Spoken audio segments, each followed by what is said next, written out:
Hello there everyone and welcome back. Now in this lecture I will explain to you how you can use Google Bard to learn about copywriting as well as to use any copywriting framework of your choosing, depending on what you want to apply the copywriting for, depending on your target audience and multiple things. And we're going to dive deep into that in this lecture. Now you have to understand that copywriting is a complex subject. In my case, it took me years to learn about copywriting and to really perfect it and master it because it's really a gradual level. You start at a low level where your copy is not enough to convince the person that loves you the most, to a person whose copy can convince the person who hates you the most to take action and to buy something. Such is the power of copywriting and anything that's going on the web. Anyone who's ever been successful online and who sells stuff is good with copywriting. You can take any program, and I'll argue that with the most successful people amongst you. If you are successful, it's because you are a good copywriter. It's because you know how to deliver your message.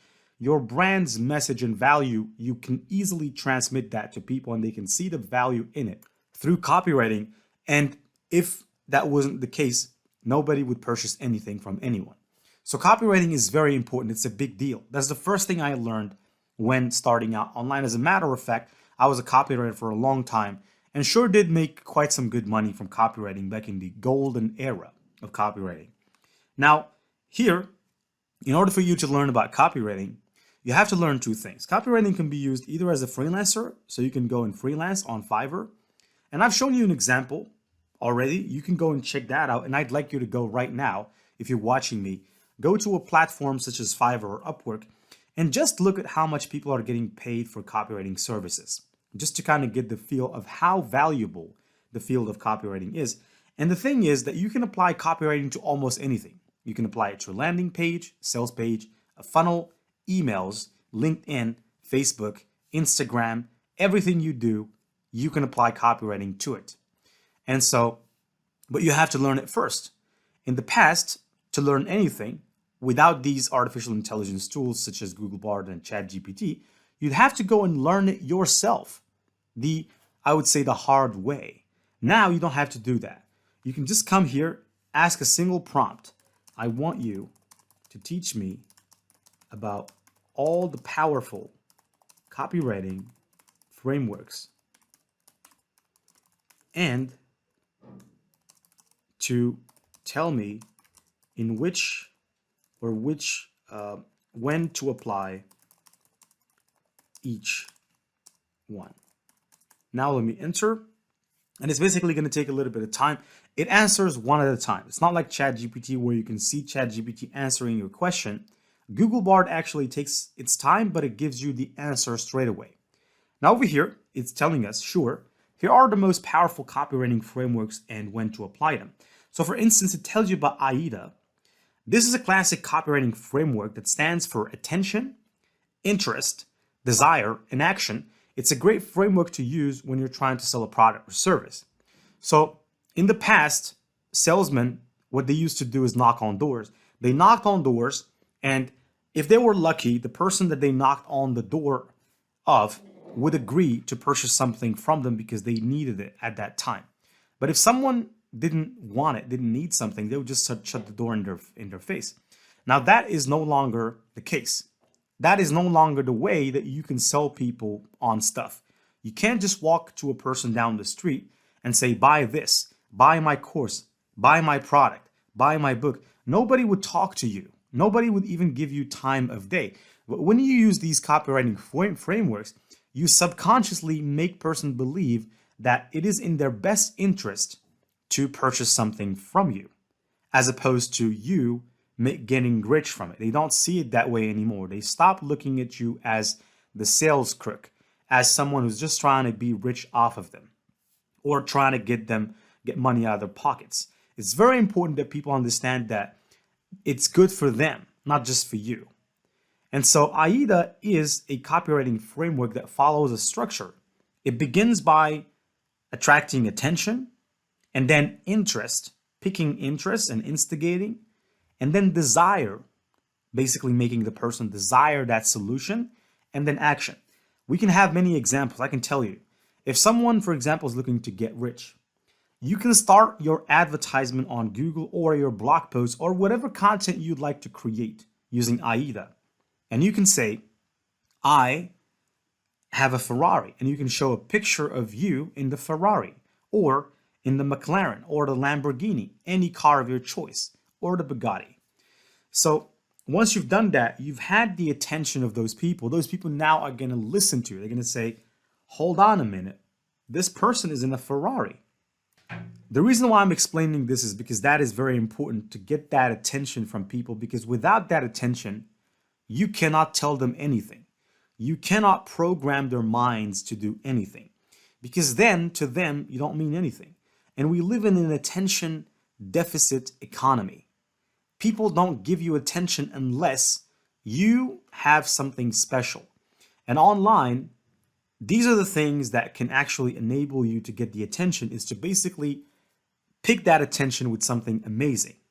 Like, for example, showing a picture of you before losing weight and after losing the weight. That is one of the ways that you can pick attention depending on your niche, okay?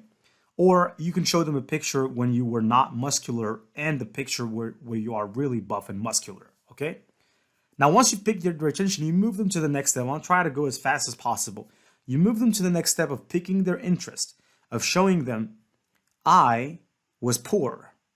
I was like you. I didn't have a girlfriend. I wasn't successful.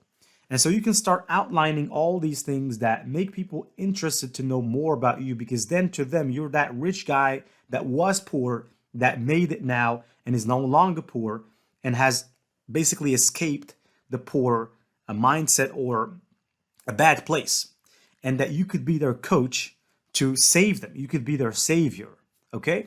That is how the mind functions, okay? Now, once you've picked their interest, you then tell them, but here's the thing. I found something. I found the key. I found the light at the end of the tunnel. I found a monk that showed me the secret method of making money, or of making this, of doing that. Then you pick their desire. Now they can see, okay, if I do what this guy did, because this is what he tells me, this is what he's telling me now. He's telling me that he was poor, now he's rich. He proved that he's rich. And I don't know if he was poor, but I don't care. He's rich now. And he tells me he's poor, so I am poor now, and I want to be where he is, and I'm interested. I have the desire. He's telling me about a way that he used, and so right now, what do I got to do? Now the brain is prepared to take action. That's when you basically tell them, here's the action. For example, buy the course, or buy this book, or enroll in this boot camp. Depends on what product you're selling. So there's a lot of products you can sell. It depends. You can be a ClickBank affiliate, CJ affiliate, you can be an App Impact affiliate, you can be whatever. Okay, so it depends on the product that you're selling. But the framework is basically, it's a structure of how you structure your copy. There's the PAS, which is problem, agitate, and solve. Problem solution, which is also another framework, PS. Then the benefit, benefit driven. Now here, though it didn't quite give us all of the copywriting frameworks, and I believe that ChatGPT could have done a better job, because like I said, ChatGPT is better with text, and we actually can demonstrate that. I don't need to tell you about it. I can say generate all the copywriting frameworks with explanations about when to apply each. Now ChatGPT is going to go and it's going to start generating for us. Now, of course, the one that stands out is AIDA, because I think that's the best. Then there's the PAS, which is the problem agitate solution. Then there's the problem answer solution, which is not mentioned a lot. Problem agitate solve, featured advantages, benefits, and all of them follow a logic. Okay, all of them follow a logic. And the good thing is that you don't have to understand them really, really well, because you can just ask Bard to write using that copywriting framework. Let's say, for example, you want to write a Facebook ad to sell a product. Let's pick a phone, okay? You can say, I have created a phone, or a hack-proof smartphone, and I want you to create content for my Facebook ad to promote the phone. Okay, now if you do that, it's gonna basically go ahead and write the content for you, but we didn't tell it which copywriting framework to use. So here's what I can say. I can rephrase. I can go and take my prompt that I gave it earlier, and instead of just saying I have created a hack-proof smartphone, I could say I have created a hack-proof smartphone, and I want you to use the AIDA framework to create content for my Facebook ad to promote the phone. Right now, what it's going to do, instead of just writing a promotional ad content, it's going to go ahead and use the AIDA framework to basically try to sell this product. And here's the return, right? So here it says attention, okay? This is the headline of your ad. Are you tired of worrying about your smartphone being hacked? Okay, that's a pretty good headline. Now, you have to understand that you can tell it if you don't like this. So for example, if you dislike this content, you can come over here and you can click dislike.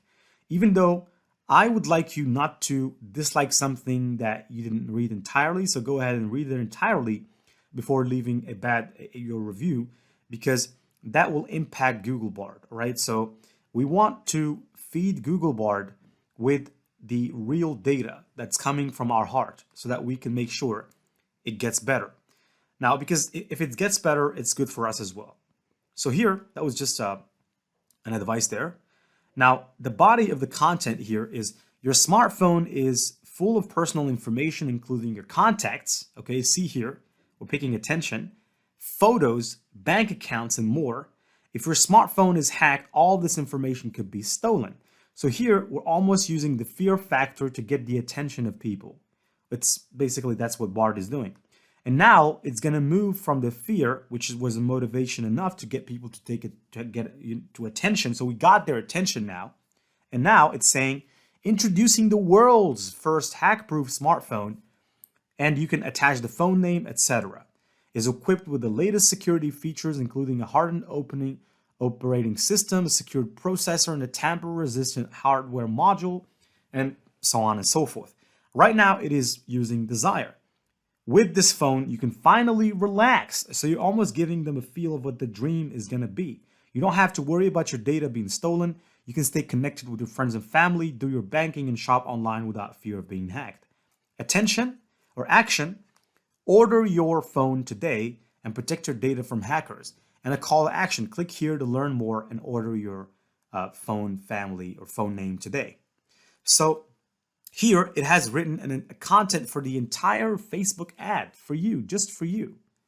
And guess what? This is really something that you would have to go and spend some time to do. Imagine how much this would have taken you. In my case, a pro copywriter talking to you right now, in my case, it would at least take me about an hour, 1 hour to write this. We've done this in seconds, okay? So I don't need to say any more, I feel like. And that's where I'm going to put this lecture to rest. And I'll see you in the next lecture where we're actually going to dive deep into our next element that we're going to do, which is keyword research. All right, so keyword research is extremely important, and we're going to dive deep into that.